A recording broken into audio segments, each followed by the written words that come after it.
Some friends of mine have asked me to respond to Tyler Oliveira's video about Kiryas Joel.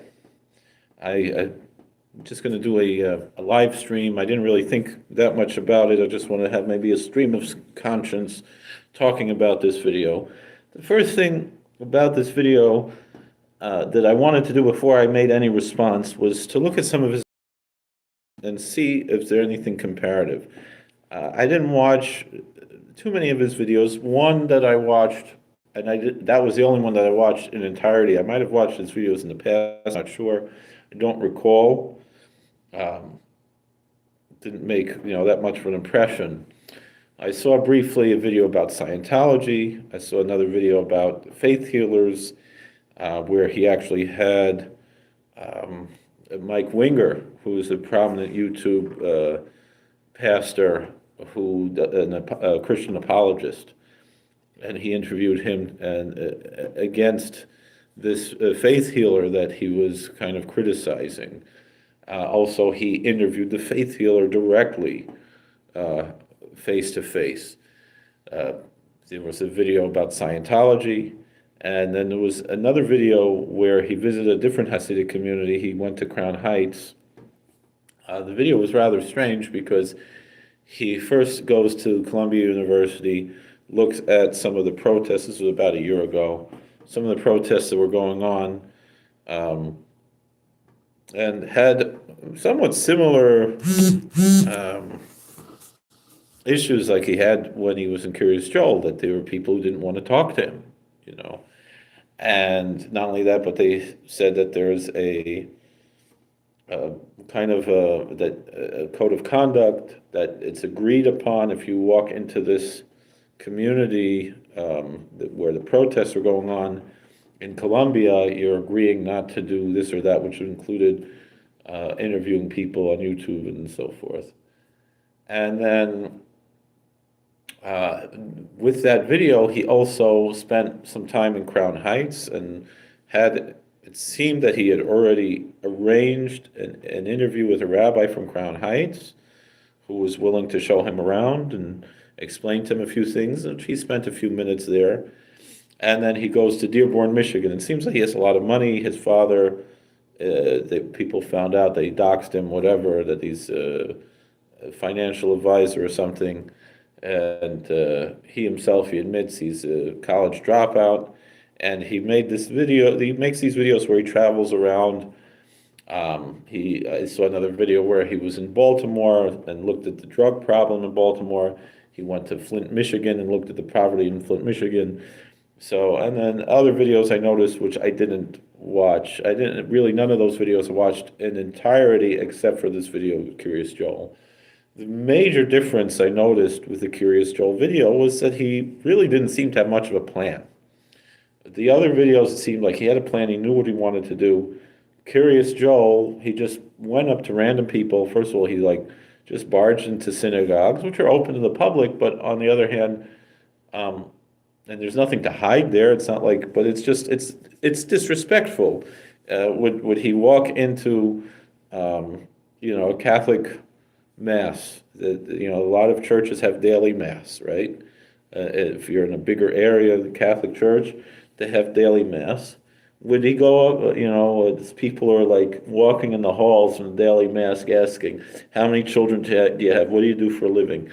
It's a rather a strange way of approaching if he's really trying to accomplish anything. And it's really disappointing, even though his style is rather brash and bold. But nonetheless, this is a rather strange way of approaching things, that if you're really trying to understand this community, just going up and really harassing random people has no point. So I see the reaction that's come out is, people saying, you don't have to talk to him, you shouldn't talk to him. Not only you don't have to talk to him, but people are saying you should not talk to him. You should not engage with him because he's being deceptive. He really wasn't that deceptive because he did show a lot of positive things. He showed the Chaverim and the Hatzalah and the fire department, and they showed him around. And he said, this should be a role model for other people. But this whole approach of just randomly asking people, are you, what do you do for a living? Are you, how many children do you have, this and that, and being shocked when he knew that this is a community that has a lot of children, So, oh, whoa, you have that many children. Whoa, like, you knew what you're getting into. You knew that this is how these communities live. So it's kind of, hello, thank you for watching, to both of you, to Randomly and to Fast Contreras. Thank you. But nonetheless, the whole idea here of just, randomly really harassing people on the street, it was definitely in bad taste. And it was in poor form. It reminded me a number of years ago, I made time to go to the college in Middletown, SUNY Orange in Middletown, New York. And I gave a lecture there teaching about Kiryas Joel and the Hasidic community and Orthodox Judaism in general. And you can find it on my channel. I believe I recorded most of it, or I might have live streamed it, I don't remember. And, in the end, I don't think I got to all the questions. I don't think I live streamed. I think it was, I don't remember exactly how it was. It was a lot of parthenogenesis explains everything. Okay. Are you talking about morning geckos? So, this is off topic. Okay. Why was Sophia hidden? I don't know what that means. Sophia just means wisdom. I don't know what it means. We're not, you're really off topic. The Talmud tells a story about King David that like he would be teaching the laws of leprosy and the laws of impurity in a tent, and then someone would ask him, what's the punishment for adultery, to bring up the story of Bathsheba, and then his answer was that someone who commits adultery, the means of the death penalty is through strangulation, and yet if he confesses his sin before his execution, he has a place in the world to come. But if he's embarrassing someone else, then he has no place in the world to come. So it's but this is like just totally off topic. I don't know. So I apologize for not responding to every comment here. I don't even know what you're talking about. So, the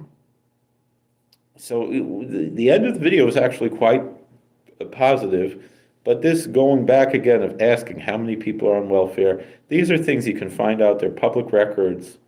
You don't have to go and just harass random people if you're really trying to find out these things, And you notice, of course, that's also the difference between the Mormon boy who made the video I don't remember his name now.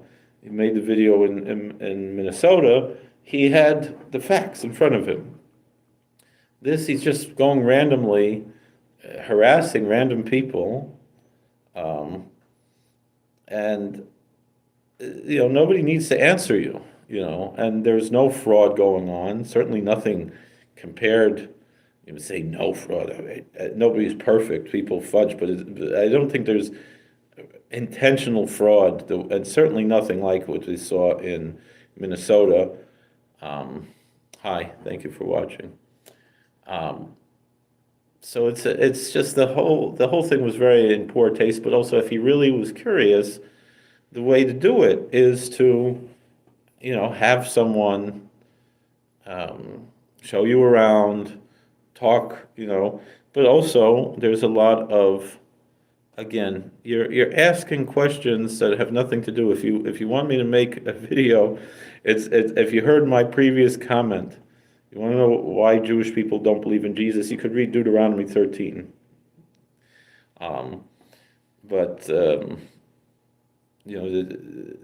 That's my answer. There are some people who are Jewish who do believe something, but I don't, and it's not mainstream Judaism to have that belief. However, I have certain views about that are not popular, that are positive about that. That theoretically, what if someone did? What is the it doesn't remove one necessarily, as long as, and again, this is not the subject of our video here. So I apologize again for not answering questions. I'm making a video for something very specific, a reaction to a particular video. And again, I don't have to answer all the questions right here either, but hi, thank you for watching.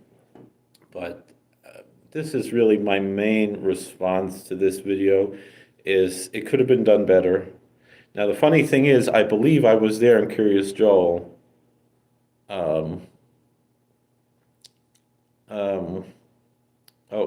That's a good point.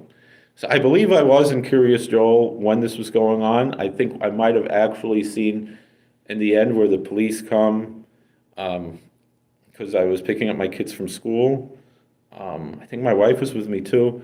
I would have been happy to talk to him. As I have before, I remember I was on the pilgrimage once, and the news came to interview me, and I would be happy to say, I'm also a YouTuber, and we can, do this. But I see what Antoninus Davila, I think, he might be taking the name Antoninus in reference to Marcus Aurelius Antoninus, who was the friend of Rebbe, according to Chazal.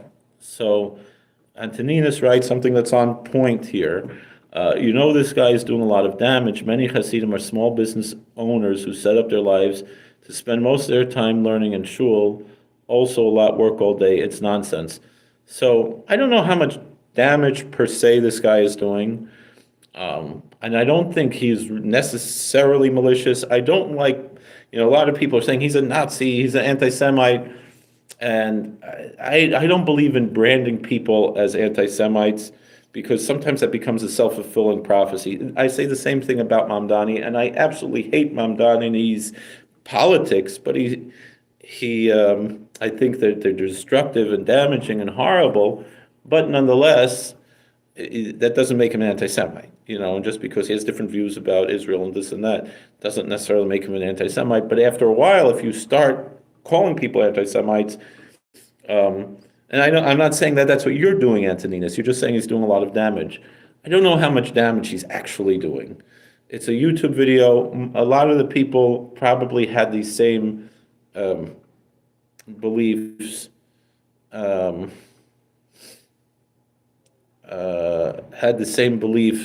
before or after. So it's complicated. However, Antoninus has a good point, and then I'll address Jewish music lover 613. Thank you for your comment. So many Hasidim are small business owners who set up their life, spend most of their time learning in shul. So I remember, I myself, I went to college, and I remember one of the Rebbe in the college I went to was Turo, Lander College, and I remember once. There was a Shabbos where it was in Shabbos, and Rabbi Parnas, who I really had very little shaykhus with, he was there and he spoke, and I appreciated the things he said. And one of the questions that was approached was kind of the way he worded it was as follows: that if somebody is it better to be a doctor or a dentist, right? He said the point is the dentist can make his own hours and have more time to learn Torah. And that should be the goal. And this was not a Hasidic school, this is just a general Orthodox, somewhere between, on the spectrum between the right wing of modern Orthodoxy and the left wing of ultra-Orthodoxy. And which is actually another thing that he mentioned there at that Shabbos. And so again, it's that same idea, is that now, and it's true, so a lot of work all day. Most people, I'd say, in Kiryas Joel, they get up early, they go to synagogue, pray 6 o'clock minyan. That's when you're going to have a bigger minyan generally. If you notice, he's there at 9 o'clock. It wasn't that many people there. If he would have gone, like we said, 6 o'clock, there would have been a lot more people. There are certain times they're more busy and less busy, which is similar, again, if you look at his video where he goes to Crown Heights. Last year he was in Crown Heights, and there was a Rabbi Yossi was showing him around, and he said, if you're here on Passover, I guess it was just before Passover, you're going to see a lot more people, so forth. So you're 100, Antoninus, you're 100% right. It is nonsense, and there are people who are in Kollel. There are people who have different schedules, work schedules, and you're 100% right. Again, I don't know how much damage he's doing. So Jewish music lover says, "Hi Rabbi, how are you doing? I heard about this man. I'm ready to press harassment charges on that person." That's your prerogative if he's harassing you. You can't do that really on behalf of other people. But if you were in the video and he put you in the video without your permission, absolutely you can press harassment charges. That's your prerogative. I myself, I probably, like I said, I would have been happy to talk to him, and I'm still happy to talk to him even after he made the video. Mamdani actually told people to protest in front of shuls. I don't think he actually did.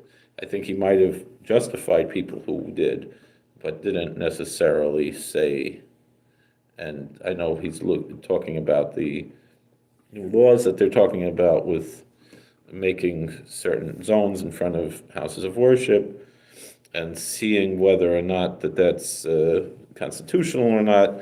I can't imagine that it's not. I think, there certainly are, there's an idea that if you're to protest right in front of a house of worship, if a local state or city would like to make an ordinance like that, I believe it's in their rights, because the truth is really the First Amendment really only applied originally, if you have an originalist constitutionalist view,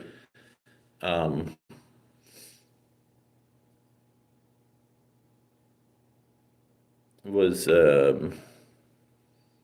what do you call it? Would be that state and local governments are not bound by. Oh, thank you, Wordsmithug.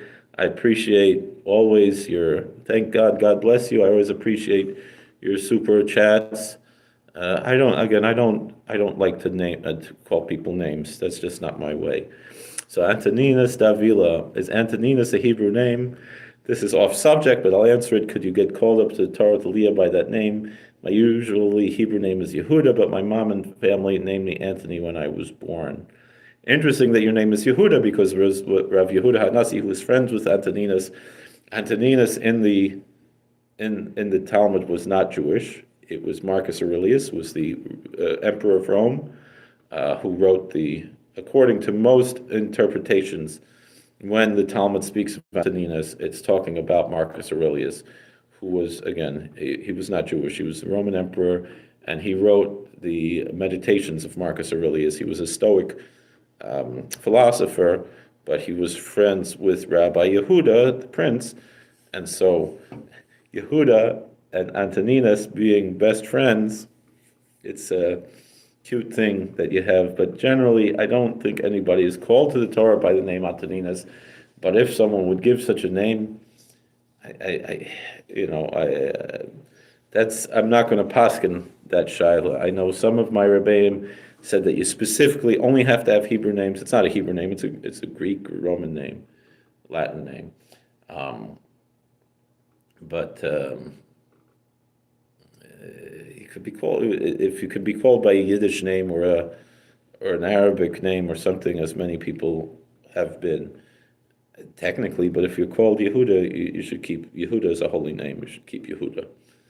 And hello, thank you for watching. But I appreciate verse Vermetung. Always we appreciate you, but I don't use those. I don't like to call people names. I'm not saying he was well-meaning, this Taylor, but he was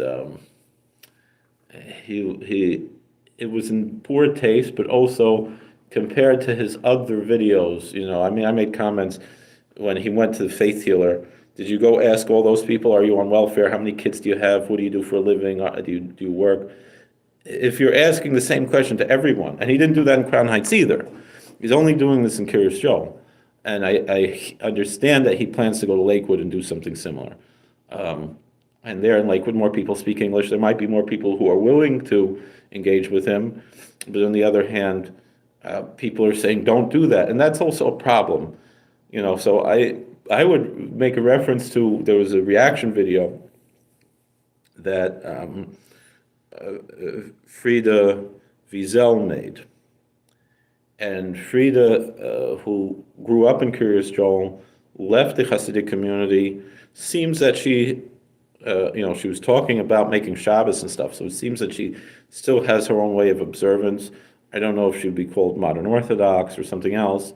It seems that she's not really Orthodox, but she's still Shomer Shabbos, which to me that's what matters really, is some form of Shemir Shabbos is what is central to the Jewish identity.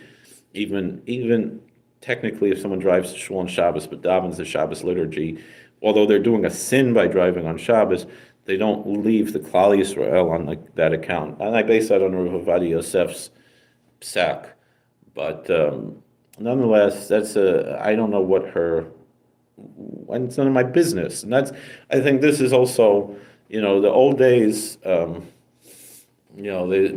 big saying was mind your own business,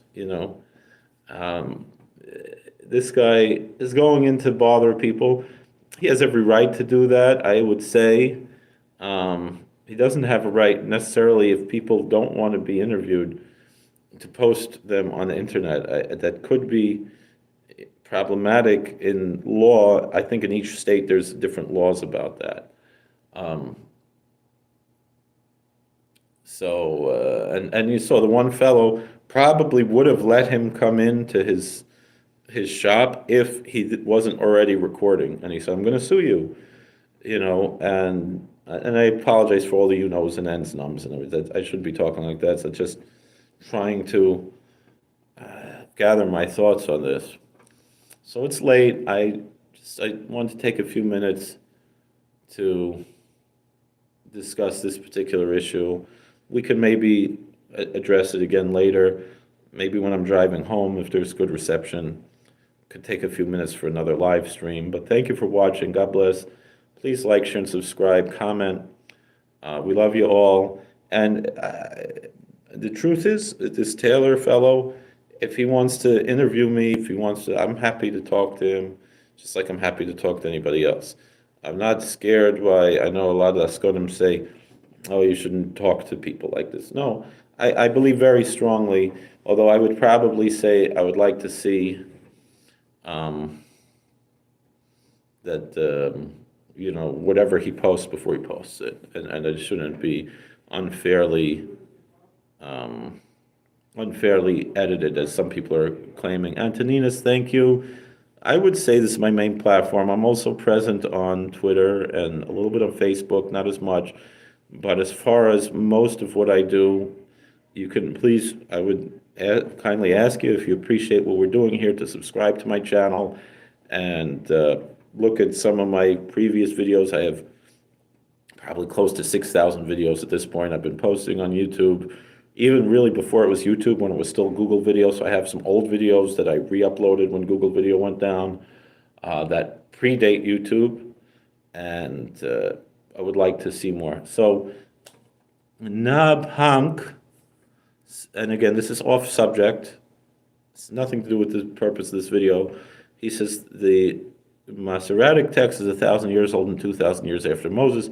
How do we trust this scripture?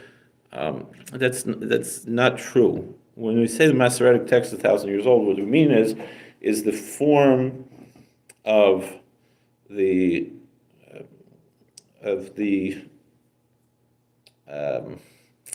vowels and the punctuation and the musical notes, which were meaning to write them down.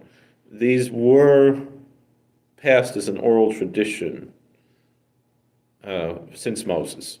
There's nothing that the Masoretes, quote unquote, invented. Everything that's in the Masoretic text, Worse Tug has it right, the tradition is much older. The Orthodox belief is that the tradition goes back to Moses, meaning it was an oral tradition. The scripture was written without vowels, without punctuation, without cantillation notes. And what the Masoretes did was they formed the way of writing down the vowels, the musical notes, and the punctuation. But the tradition was kept, and the tradition was known, and the tradition is the same. Nobody argued. There were different, even when it comes, there's Kri and Ksiv, there's what's written and what's how it's read, meaning there's a tradition of how it's read, and that's and actually Mesores, actually according to the way that says Yesh Aim L'Mikra V'Yesh Aim L'Mesoros, that there's a mother to Scripture, how it's read, and mother to the tradition of how it's written. So, but the Masoretic text, the Scripture didn't change, the Torah scroll didn't change. Which, if you go to the synagogue, the Torah scrolls still to this day do not have vowels or punctuation and so forth, or musical notes. But if you open up a printed Bible, or before the printing press, there were these codexes that contained those things. What it was a formula of how to write down that which was known by oral tradition, and the people were so brilliant back then that they knew it by oral tradition without it being written down, and yet it was the same all around the world. So it's actually quite the opposite of what you're saying, and I'm not sure with the form of the question, if you're coming from a Muslim background. Not that I don't have anything personally against Muslims, but in the Jewish dogma, we say that the Torah we have is the same that was given to Moses. That's one of the dogmas that Maimonides codified, which in a sense, like my son was asking, how could it be that books change over the years? But first of all, there's divine providence, but also the knowledge and so forth, and it's a belief, and to a certain point, it could be just a leap of faith. But generally, we see that there aren't these changes. Now, the Dead Sea Scrolls do have variations, and the Septuagint, some of which are similar. The Dead Sea Scrolls has a whole extra verse in Deuteronomy 32. The answer that we have is that that's not our tradition. It's not authentic Judaism. Is that the Jordan? I don't know what it is. This is a chapel in one of the places where I work. I don't know what river it is in the back, but it's a small chapel, non-denominational, multi-faith chapel in one of the places where I work. And it's just a quiet place. They don't use this room anymore. That's why I was able to use this room for this. I'm not able to use it. And it's some places I work, I can bring the phone, and most of the week I can't, but this is a place where I can, and that's why I'm able to do this live stream. But I appreciate that, and I appreciate everybody. It's late. I have to get going. Thank you for watching. God bless. Please like, share, and subscribe, comment, and we can continue this conversation later. All right. God bless you. All right. How do I turn this off?